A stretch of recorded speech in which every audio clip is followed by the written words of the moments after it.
Prayers and well wishes are pouring in for one of the founders of Swisher House, Michael 5000 Watts, as he goes through a new health battle. Tonight on The Factor, an exclusive interview and update from his wife. It's been very tough for all of us. I think we're all, collectively struggling. Plus, professionals in one therapist's community left to grieve the loss of one of their colleagues, Rebecca White. According to investigators, a former client ended her life before taking his own. The special edition of Angela After Dark in just a moment.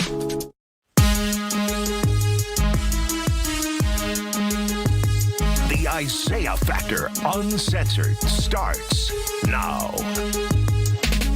Rebecca White's friends remember her as one of a kind. It was a spitfire. She was a tiny little thing, but my goodness, she was funny and energetic and engaging. The Orange County Sheriff's Office says Monday night, back on January 19th, a former client of Rebecca's showed up to her therapy practice and stabbed her to death, also stabbing another patient who was with her. Then the Sheriff's Office says that man, identified as Michael Smith, killed himself. It's been very tough for all of us. I think we're all, collectively struggling with this news. Rebecca's session with her patient was wrapping up at 9 that night when deputies say Smith showed up. Another therapist, Isiah Adams, says those evening appointments can be dangerous and scary. There's less people around, there's less security around. Oftentimes they know you're the only person in the building. The sheriff's office confirms the man they say killed Rebecca is this sex offender. He served about 19 years of a 22-year sentence for a 2003 rape in West Palm Beach. His arrest report says he threatened a woman with a knife, forced his way into her home, and tied her up and raped her. The conditions of his parole mandate that he have psychological or psychiatric evaluation geared towards someone who has committed a violent and vicious sexual battery and who has a violent antisocial personality disorder. That task of therapy landed in the hands of Rebecca. Just a terrible situation. It's a special edition of Angela After Dark. Joining us to talk about this, therapist Dr. Danny, Dr. Bernadette Smith, Dr. Jasmine Boone, and of course, Dr. Angela Jones. So Dr. Jones, when you see something like this, it hits close to home. Yes. Having so many clients, individuals who have tough backgrounds sometimes. Does this scare you guys?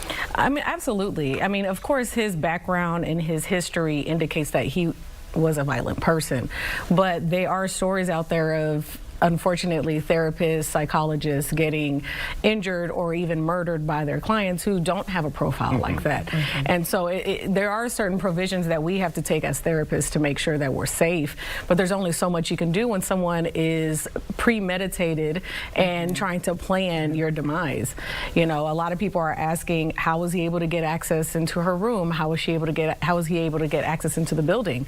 And if this wasn't his first session, I'm pretty sure he studied it. Right. He looked at it. He looked at the facilities and he planned this out. He was a former client, so there was a lapse in treatment at some point that's presumed, right? And like Dr. Jones said, if his intention was to harm her, she could have closed down the office at 9 o'clock. She could have, tightened up on security, but given his diagnosis, antisocial, formerly known as psychopath, sociopath, if they don't regard boundaries and rules and regulations. Right. So even if it meant her leaving the office and going home and him following her there, he was determined to, unfortunately, end her life and top that with he's suicidal. So if that's his final outcome anyway, there was going to be very little, unfortunately, that she could have done to stop this. I think it's very important that we all here as clinicians, we do create safety plans for our clients who do have those type of diagnoses. However, we need to also consider our own safety plans that we have to take into precaution when we're dealing with clients who have like very thoughts of suicide or even homicidal thoughts, and how we'll be able to protect ourselves when we are dealing with these type of clients who are battling with those type of diagnoses as well. And being able to rehearse them, yes, right, and go over them, because if you're having, if you're typically not working with clients that you're afraid of or that could potentially cause harm, you might get lax. And so I've been in my field for 13 years or so, and in this whole time it's only maybe been 2 clients that have been concerning, which isn't bad considering how long I've been. And so that can definitely put you in a position where you feel a little safer, but then remembering not just with safety plans, but then also how are you protecting those around you. Correct. Because there was a case study some time ago that we learned about this woman, her client killed her husband. So it's just one of those things that we're taught in our profession to be mindful of. And I just recently saw a study from 2024 where mental health doctors say 40% of them, like 40%, experience some kind of violence in the workplace. Yeah. And have any of you experienced anything God. Yes. Absolutely. Yes. And, you know, working in private practice, I haven't in my own private practice. But when I did work for an agency that was in the county, and we covered the jail, we covered the homeless shelters, we covered everyone, I was threatened often for my life, or, you know, being in places that I felt unsure about myself. And I have to take certain precautionaries. Like, and honestly, what I did was, if I had that spider tingly feeling in behind my neck, I listened to myself. But what's unfortunate is, like she said, we get lax after you see a client so many times, and you think you know their routine, you think you know your environment, but you never know who's watching you. Correct. They put clinicians in situations where we have to go to their homes. We got to go to shelters. We meet, you know, clients under the bridge if that's where they're living. And so we are put in situations very often without any vices. We're not allowed to have certain guns, knives, pepper spray, but we're supposed to be able to, like, block a punch like this. And so, you know, you know, so we are constantly put in very vulnerable situations. But in private practice, we still have to be cautious of that. We don't know if our suicidal client becomes homicidal within the week that we saw them. We don't know if we said something that made them feel unsafe and they want to get revenge. So it's a vulnerable place to be. We're going to take a break here, guys. I'm going to find out if any of you have a little something extra in the office, just in case. When we come back, we'll continue this discussion after the break. And later, is there trouble over on TikTok? Some users are reportedly logging out. We'll talk about why. And speaking of apps, are you subscribed to our YouTube page, our new YouTube page? If not, you can handle that right now. Plus, watch us live there as well. Go there and I will check. Just scan the QR code. I'm keeping names, checking it twice, figuring out who's going to get a cold at the end of the year. Scan that code at the bottom of the screen. You're watching The Factor Uncensored. Don't go anywhere.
And welcome back to The Factor. We're continuing our conversation about the dangers that therapists can be faced with. It comes after a man attacked and killed his former therapist, Rebecca White, in Florida. Let's get back to our guest here tonight.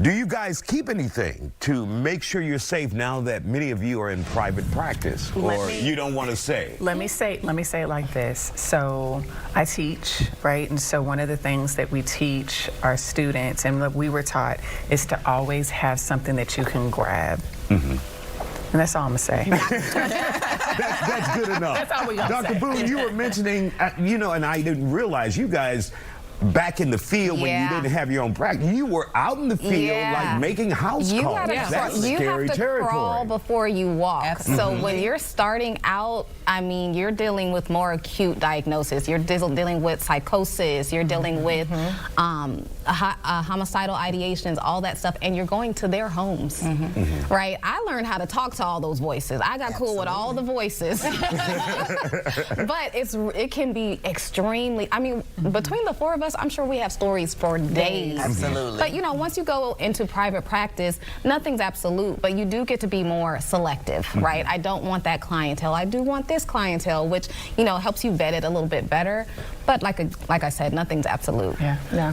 But to your point, right, there have been clients that I've worked with, and through our working together, they realize they don't want to be with a particular partner, and then that partner now has a grudge against me. Yeah. So even though you may have, I didn't even think about that. Absolutely. No, I was like, let me go make sure my data isn't on the internet so that their person doesn't try to find me. Right? I've had people that come and, like she said, the boyfriend, the husband, did you tell her that she was supposed, they're threatening them, I want to go to your next therapy appointment. I've had them come, yell at me, try to record me, slam the door, and this is in my private practice. And so, it is...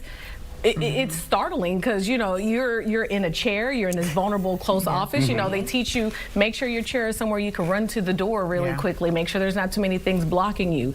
But there's only so many things you can do. It's not only about the client, it's about who the client is associated with and how they feel what you're doing with their loved one in that time. So overall, it's not only for therapists or psychologists. I mean, medical doctors are at risk. I've seen medical doctors have harmed by clients that either maybe they did a procedure and it didn't go well and the family finds visions. We are in a very vulnerable situation. And I mean, MDs take the oath, do no harm, and we have pretty much the same oath as well. So it's a constant battle of protecting myself, protecting my client, protecting my environment, and our spidey senses are always on. And it does change you after a while. You're always on, even if you're at a friend's house, you're going to a store.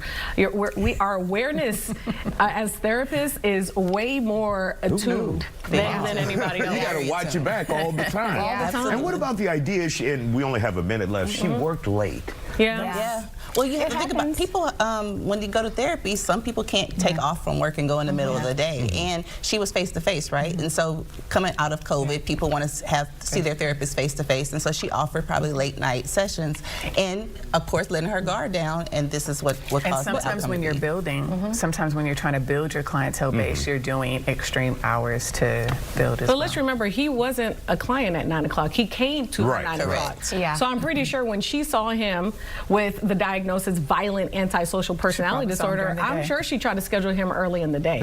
But he also knew her office hours. So he waited. So it's not only about was she not aware, why was he able to gain entry? He could have gained entry to her just by going to her car, just waiting over there. And he was a former client. He was no longer under her care. Thank you, ladies. We appreciate it. Just scary profession. I have a whole new outlook on what you guys do now. I want to provide you security. Still ahead tonight. You'll take it? All right. Still ahead tonight. Thousands of workers in different industries left without work after a huge wave of layoffs. We'll talk about those job cuts on the other side of the break. Keep it here.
Call now. This program is being brought to you by Jim Adler, the Texas Hammer.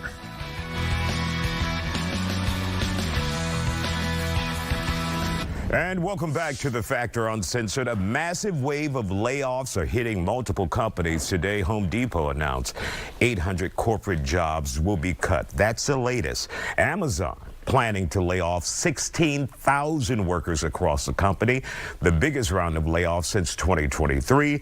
This is the second round of layoffs in just 3 months as it focuses on improving their AI standing. Meantime, UPS is planning to eliminate, and this is the big one, 30,000 positions this year through attrition and voluntary buyouts for drivers, even though the company says their profits are actually up, thanks in part to handling fewer deliveries for Amazon, which they claim just wasn't profitable at all. Joining us to talk about it, attorney and CPA Lucy Petrie. Glad to have you here on the Factor Uncensored. So they're making money in at least UPS's case. Their profits are up. Why are they cutting people? I have two theories. One, their contract with Amazon was not as profitable as it could have been. So they are becoming more efficient and reducing costs, AI and automation. Mm-hmm. My other theory is that there's a recession or worsening recession coming, and they expect there will be less shipments in the future, that Amazon is going to sell less products, and in anticipation, they are adjusting and preparing for this worsening economy. And so how do we as a country absorb so many unemployed people? I think with the numbers, we're looking at 46, 47,000 people who could lose their jobs this year alone. And this is in addition, I think Amazon had another 48,000 employees last year as well. And remember, we just had a massive layoff at the federal government level. Mm-hmm. So whether it is due to improvements, automation, AI, Meta also announced layoffs of 10% of its workforce due to AI. So whether it is improvements, AI, there is not enough new jobs to absorb all these unemployed individuals, that the people that are becoming unemployed, whether it is through the government or these facilities.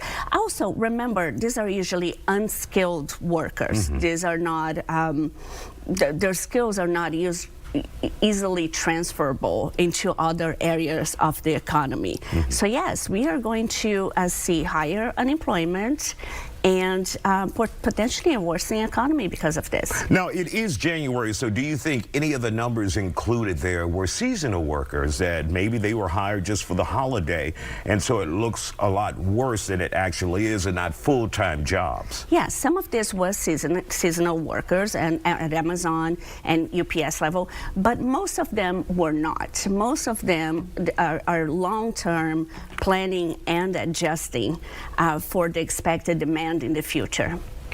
For those who are out there, really quick in the last 30 seconds we have here, and they find themselves unemployed, what would be your best advice to them? Back to school, trade school, training, what, to try and get back on their feet? Some of these employers are offering retraining, and yes, if you have the opportunity to utilize or learn new skills that are going to be potentially in higher demand in the future, that would definitely be the way to go. All righty, Lucy Petrie, always good to see you. Still ahead tonight, Nicki Minaj's legacy for the past few years has been the Queen of Rap. Now she's taking on a new title as President Trump's #1 fan. Not in a misery sort of way, though. We'll hear from the rapper next. Stay with us.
my favorite president, the best president of all time.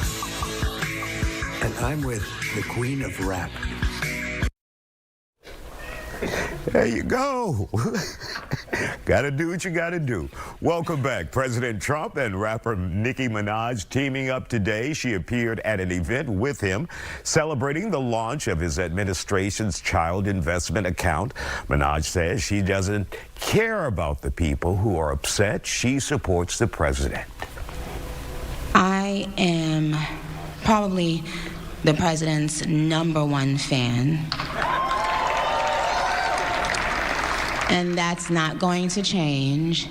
And the hate or what people have to say, it does not affect me at all. It actually motivates me to support him more. Well, there you go. She also announced she's investing hundreds of thousands of dollars into that new program. The $1,000 initial payment is available to all American babies born from last January through 2028. Still ahead tonight, we're sticking to President Trump and speculation surrounding his behavior in meetings and mental health as well. Keep it here on The Factor Uncensored.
You're watching the Isiah Factor Uncensored.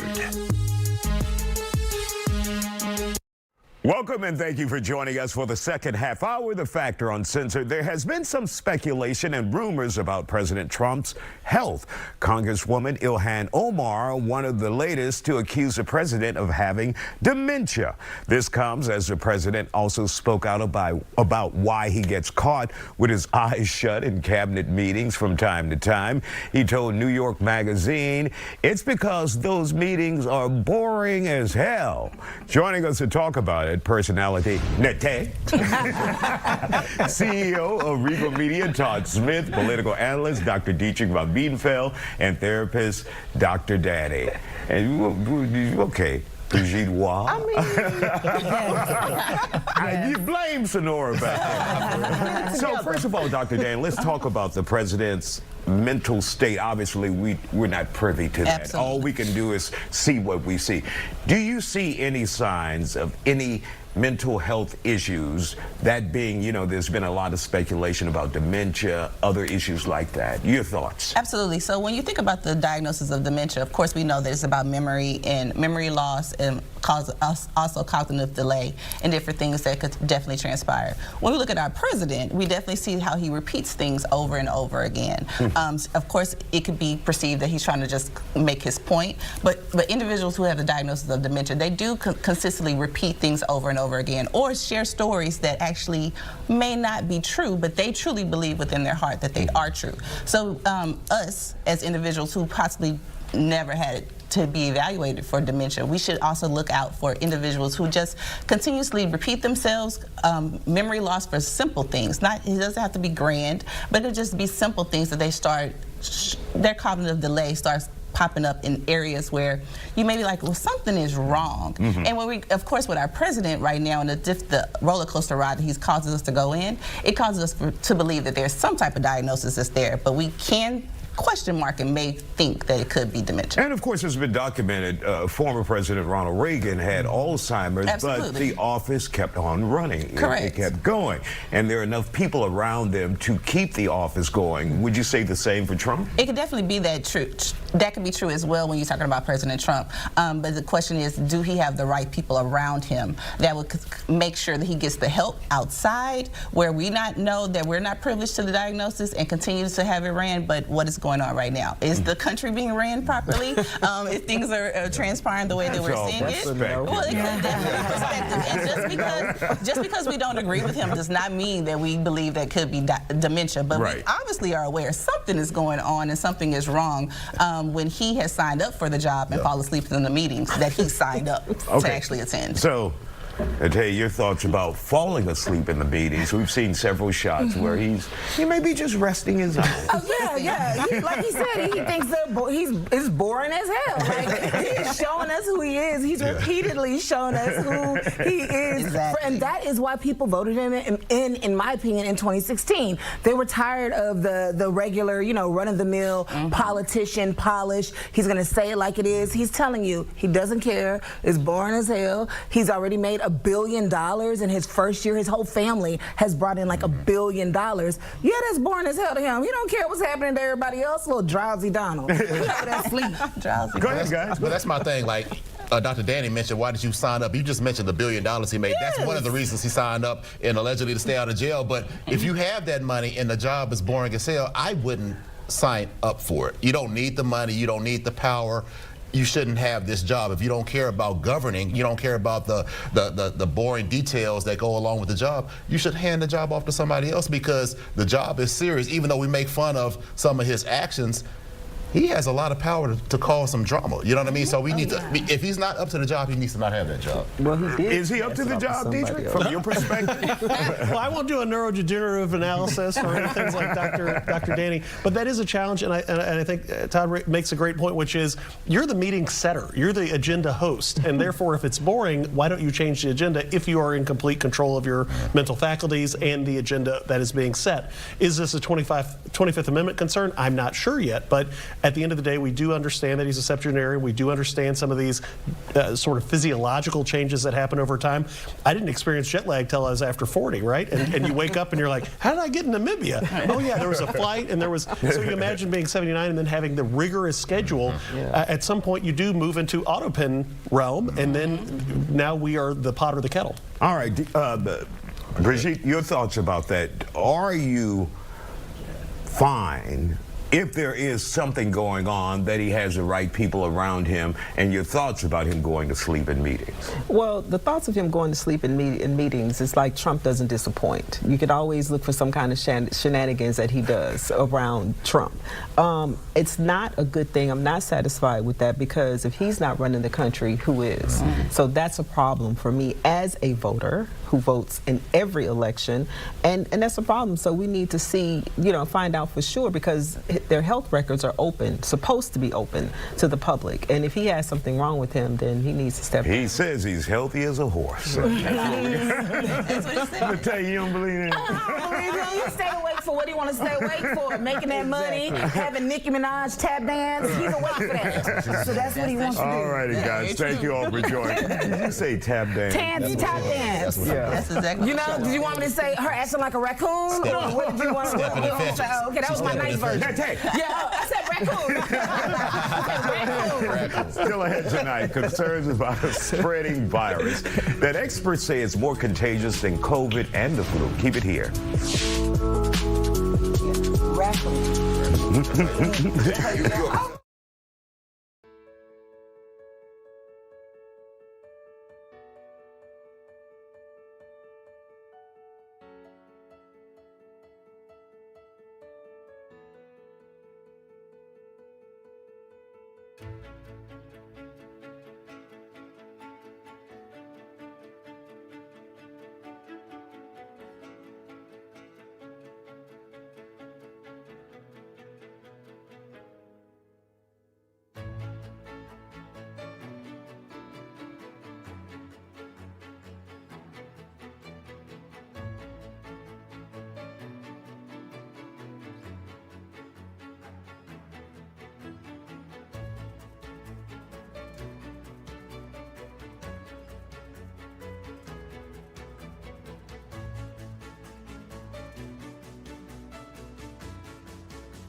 All righty, welcome back to the Factor Uncensored. There's a fast-growing measles outbreak in South Carolina right now.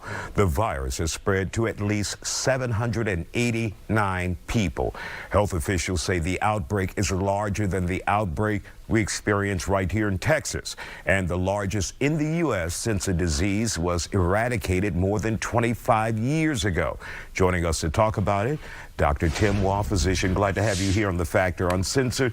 How dangerous is this situation that we're facing now in this country as a result of this measles outbreak? So with the measles, it is highly contagious. So it has a very good chance of not only infecting, but also killing you.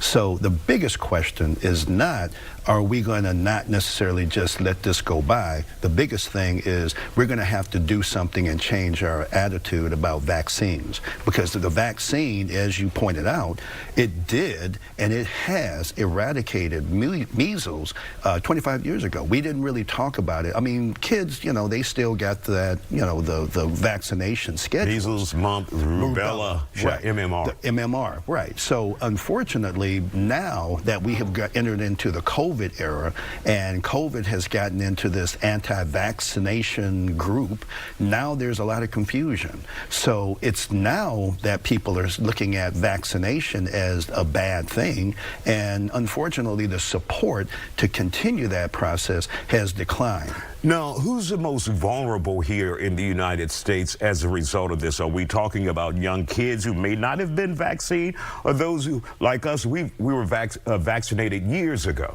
So kids are probably really more at risk, but then you have individuals that are immunocompromised.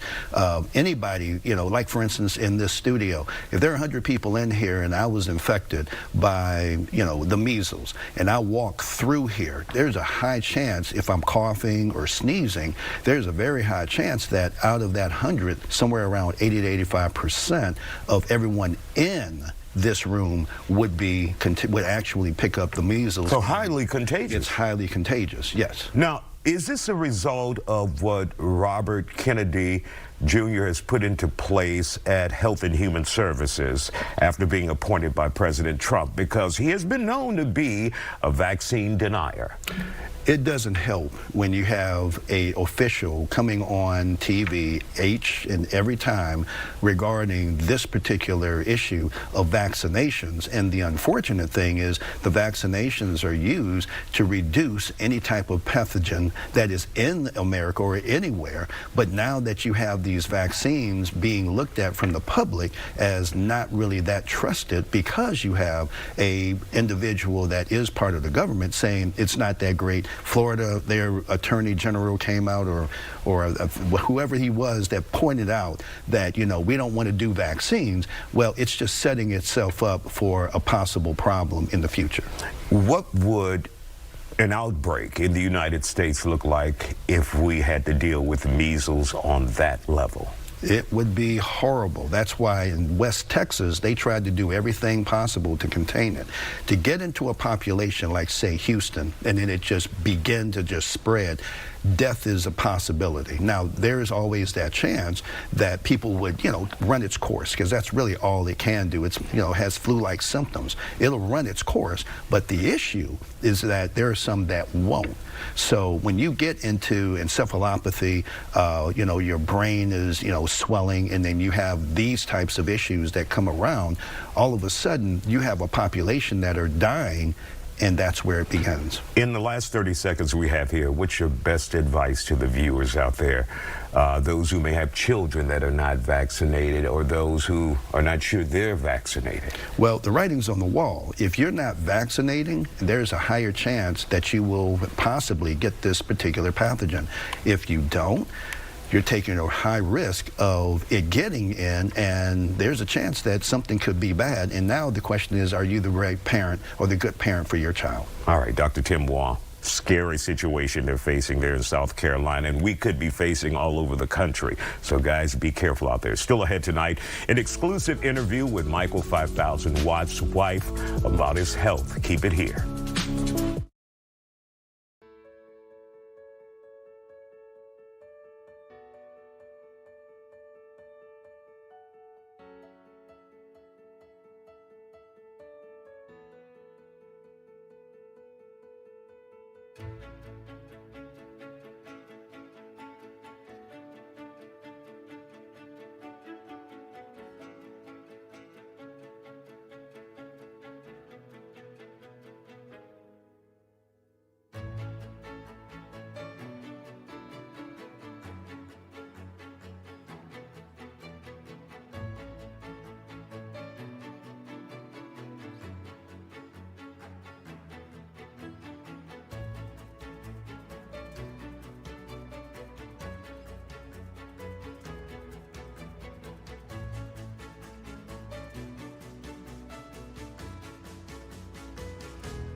And welcome back to The Factor Uncensored. The Houston music community is rallying tonight for true hip-hop pioneer Michael 5000 Watts. The legendary founder of Swisher House Records is in the hospital tonight facing what his family calls tremendous health issues as fans across the city and around the country send their prayers. Factor correspondent Coco Dominguez spoke with his wife in this exclusive report for The Factor.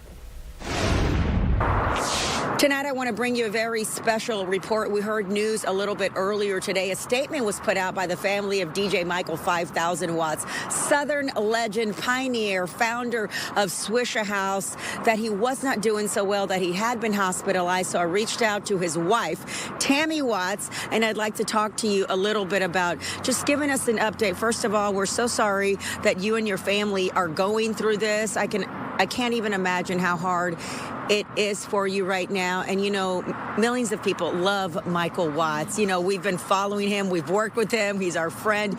Can you tell us whatever you're comfortable with a little bit about what's happening with him? So Michael was admitted to the hospital about a week ago. He's went under tremendous procedures that he had to take place. And he is here with us, sedated, per doctor's orders, just to give body time to heal. And as he's here healing, we ask that everybody just continue to keep us in their prayers, keep my husband lifted in their prayers, and our family as he recovers. And you've been here the entire time? Yes, day and night, spending nights on a little bitty couch, you know, here just to make sure. I can't leave his side, and I won't, so.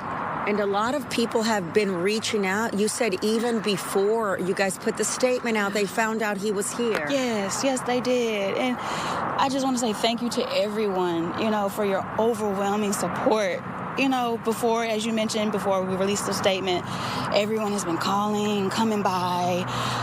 Yes, we have restricted visitation, you know, just because of a sensitive of Michael's condition. And I just want to say thank everyone. You know, it means so much to us. It felt like we were alone for a minute. But then when one of the fans came by and gave me a hug, it was just, and told me, my mom grew up listening to Michael, and I listened to Michael. Now my children listen to Michael, and we're going to get through this together, and hugged me. And so with that, it was just, I could breathe, you know, for a moment, and I did. Sleeping on a little bitty couch. Yeah, you know, I recently interviewed him about a month or so ago, and he's loving life. Yes. He's loving life. He's loving who he is, where he is at this point. He's loving himself, his family. Yes, and you're absolutely correct. Michael loves who he is, love his music, love our family.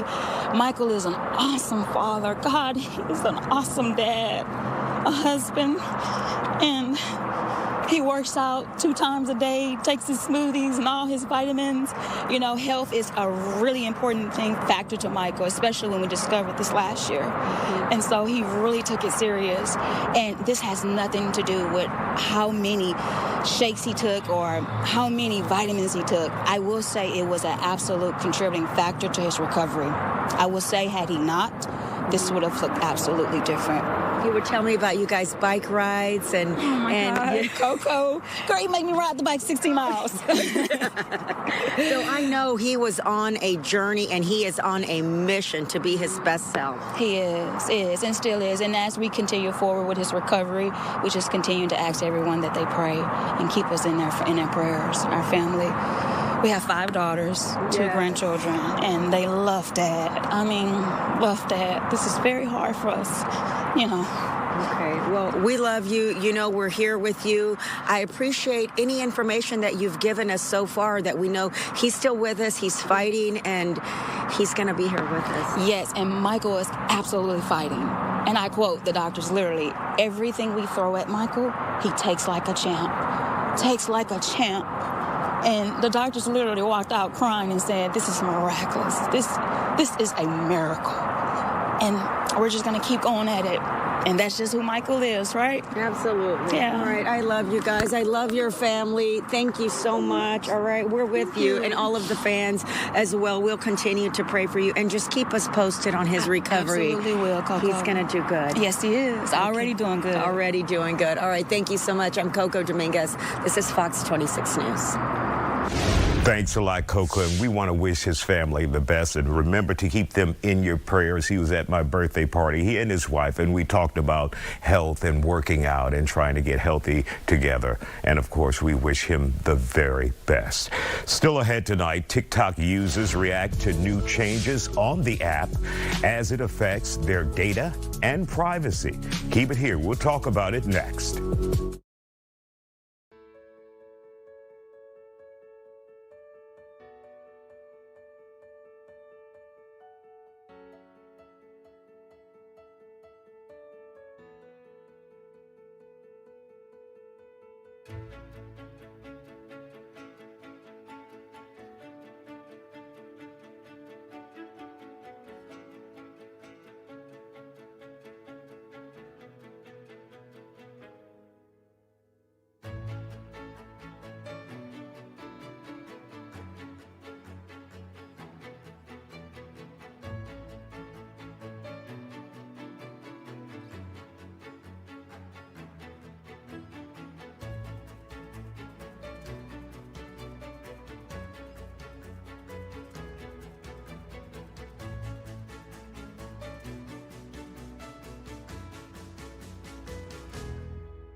And welcome back to the Factor Uncensored. If you're one of those TikTok users out there, you've probably noticed something's not quite right, different with the platform, and a lot of people are upset about it. In fact, a lot of people are uninstalling the app. Joining us now is Karen Diamar, a social media expert, to tell us why and what's going on with TikTok since it changed hands from owners in China to owners here in America, Karen? Yes, absolutely. And we've been talking about this for years, right?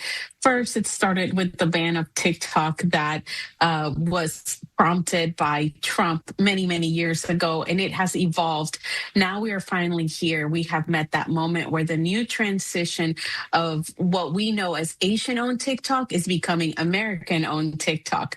So what happened was over the weekend, some users experienced the app lagging, videos not uploading.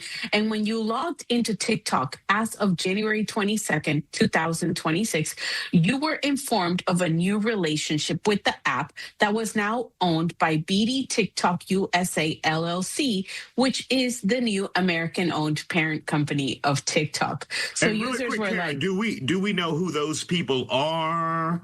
who that company is? So it is a corporate conglomerate that has a lot of tech companies associated with it, one of them being Oracle. And so when users were prompted with that new information, they didn't want to bypass the agreement. And instead, they started uninstalling the app because they feel like the app is now connected to biased political parties, conservative leadership, and they feel like it's not the TikTok they once knew. And some users are also saying they felt safer when their data was owned by China and not by America. That's an indictment of this country. And so as a result of that, are we seeing more and more people leaving TikTok, or is this just something that's ceremonial that they're saying, just sending a message and eventually they will rejoin again? Yeah, so the platform itself has had a lot of scrutiny, users, coming and going with all the acquisitions, the fallouts, the, uncertainty surrounding if it would even still be here in 2026. So there has been a lot of user attrition. However, it should be noted that this week, the app itself has seen a decrease in 150% daily uninstalls. Wow. And so that is compared to previous months. That is public data that is out there that's available. And so whenever people were prompted with that bypass, I myself haven't gotten through to that because I want to read the fine print and see what you want from me. But when users were met with that, they just went to the App Store and said, delete. And so now it's becoming a trend where people are flocking to other platforms and talking about, hey, I left my 50 million TikTok followers, but find me here now. And so they're aborting ship and saying, come find me over here. Now, can people afford to do that? Because a lot of people use, I guess, their exposure on TikTok to make a living and to walk away from 50 million users. For example, Caroline, who's one of our anchors here, our main anchor, she has like over 1 million followers, but she is still on there. I haven't seen her leave yet. But can you afford to leave those type of numbers and followers behind? I think if you're a full-time creator and you have amassed such a following, such as Caroline, who I also follow and thoroughly enjoy her content. Too bad you don't follow me, Karen. Oh my God, I'm gonna. Well, no, hold on, I haven't logged in yet. Hold on, I haven't logged in. But it should be noted that people like Caroline are going to continue to use the platform if they're okay, if their values are aligned with. Okay, this is an American-owned app. Okay, I don't know who owns it, but fine, whatever. I still have to use Caroline's, and just to be fair, Caroline is there for news coverage, providing news and information. So she's not swaying one way or the other. She's just there to provide news and information and behind the scenes of Fox 26. But go on, Karen. That's right. And but creators have different ways of monetizing on the platform. You could be getting creator payments just based on your views. Maybe, that's a way to get compensated. You could also be promoting brands, so working directly with brands to post the content that's UGC content, user-generated content for brands.